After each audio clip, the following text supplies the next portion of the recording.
tanteraka ny faminaniana aza malahelo ny fonareo. Izany no ifampahirizantsika ary nasako anao indray amin'ity famarana antsika ny herinandro ity.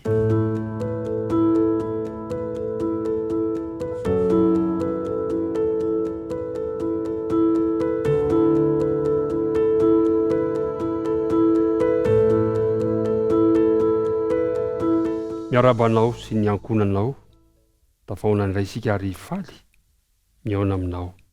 Miaraban'ireo izay namana vaovao indray manaraka ity tinitinika ity iriko dia mba hitohy tsy tapaka ny fiarahanao amin'izao fandarantsika izao. Kopakopa-tanana tonony namina mandrakariva ny fiatanan'ny tompo. Hivavaka isika. Andriamanitra rainay io, amarana ny herinandro izahay, amarana ny tinitinika, misaotra tamin'ny zavatra rehetra, misaotra tamin'ny fitantananao anay, ary misaotra ihany koa ny amin'izao fotoana manokana izao. Tena resy lahatra izay fa Andriamanitra fitiavana ianao, Andriamanitra izay mbola mitantana anay. Amin'irafo aminay ary mamelany elokairy, ary ao imitahianay, ary ao ka ny fanena masina no ampitoerinao atemponay ka anazavanay sy ampitoetra ny teninao, ary amadika an'izany ho fiainanay. Amin'ny anaran'i Jesosy. Amen. Tanteraka ny faminaniana. Andeha ho jerevantsika avetrany ny voalazo amin'ny filazantsarany Jaona 5 ka ny 9:10. Fa izao kosa manana fanambarana lehibe no Jaona. Fa ny asa nomeny ray ahy ho vitaiko, dia izany asa ataoko izany no manambara fa ny ray ny ray. Jesosy tena namita ny hiraka nampanaoviny rainy izy. Ary izay no mahafinaritra, Jesosy mamita ny hiraka nampanaovina azy. Petraka amiko ny fanontaniana, za ve, ianao ve mba mamita ny hiraka nampanaoviny Jesosy anao? Ny firenena jiosy, ny vahoaka Hebreo zany, dia tena nanana tombotsoa lehibe nametrahan'Andriamanitra hitahiry ilay harena sarobidin'ny fahamarinana. Zao no voalaza amin'ny bokin'ny Romanina 7. Romanina 7 ka ny 1:9. Ka inona ary no tombony ananan'ny jiosy? Ary inona koa ny soa avy amin'ny famorana? Be ihany amin'ny zavatra rehetra. Voalohany, izy no notolorana ny tenin'Andriamanitra ho adidiny. Mena tombotsoa ny vahoaka Hebreo mba hitahiry ilay harena sarobidin'ny fahamarinana. Ny fomba mpivavahana izay mitondra ny isonian'ny lanitra dia tiana mampafantatra antsika fa nahorin'i Kristy mihitsy. Ny fomba mpivavahana, ny fomba mpivavahana tamin'ny andron'ny jiosy zareo Hebreo tany aloha, izay voasarona lamba atao anatin'ny sary anohatra, zany hoe tandindona.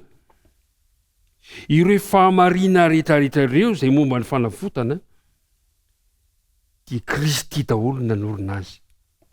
Fa rehefa tonga Kristy dia nampalahelo, fa tsy neken'ireo vahoaka Hebreo na ireo jiosy ho i Jesosy no tondron'ilay tandindona tamin'izay fotoana izay.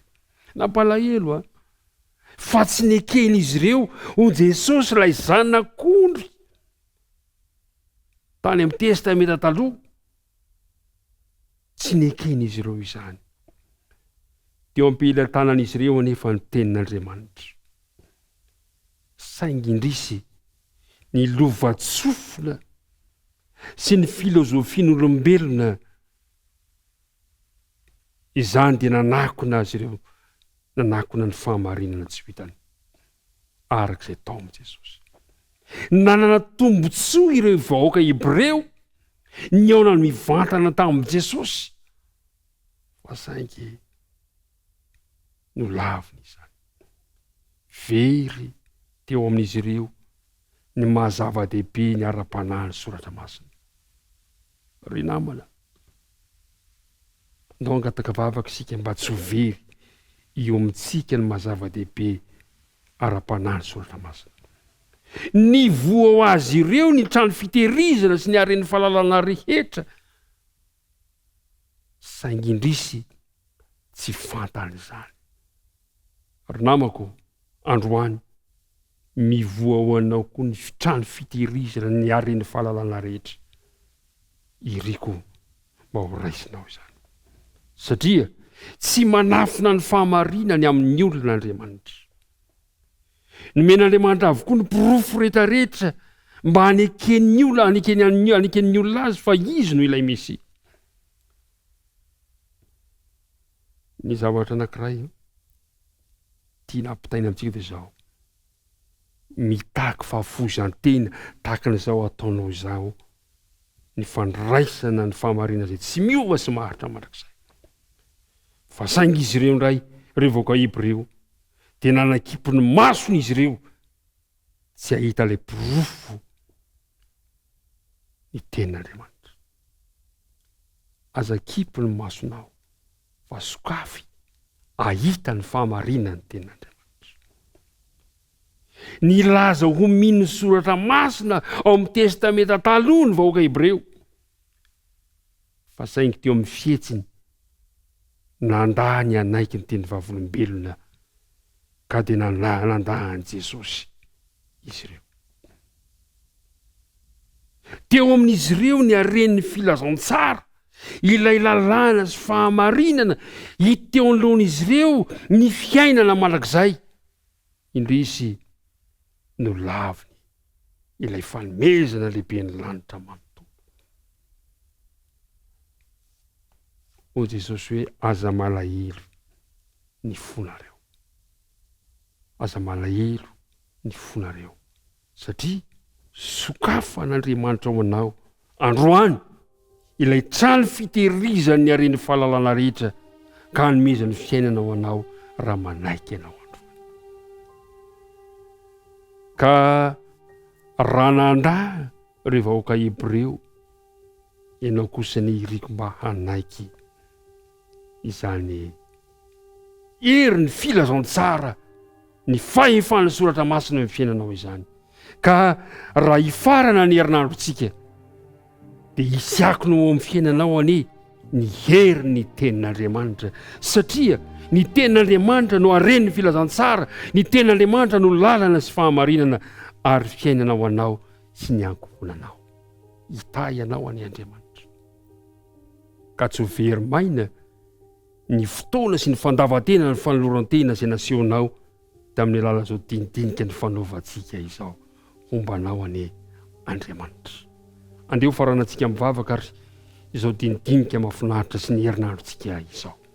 Andriamanitra rainay eo, indre izany hafalianay mahatsapa ny akantony ny teninao. Ny teninao tokoa ny aina ho an'izay mahazo azy. Irinay ary hitondra fiainana ho an'ny mpiaino ho anay ny teninao. Ho fikirinay izany, hivelomanay ary ampio zay Andriamanitra amin'ny alalan'ny fanahy masina mba hapiatra izany eo amin'ny andavanandrom-piainanay. Mitaiza mpiaino izao, mitaiza mahakasika azy rehetra. Mety mandalo fahoriana ve? Mandalo olana ve? Mandalo aretina ve? Mandalo fitsapana ve? Aoka ny teninao no hitokiny ka hitondra vahaolana ho azy. Dia mitahia ary anay tantany ny tontolo andronay. Mivavaka dia tonona izay natanay aminara Jesosy rehetra ihany. Amen.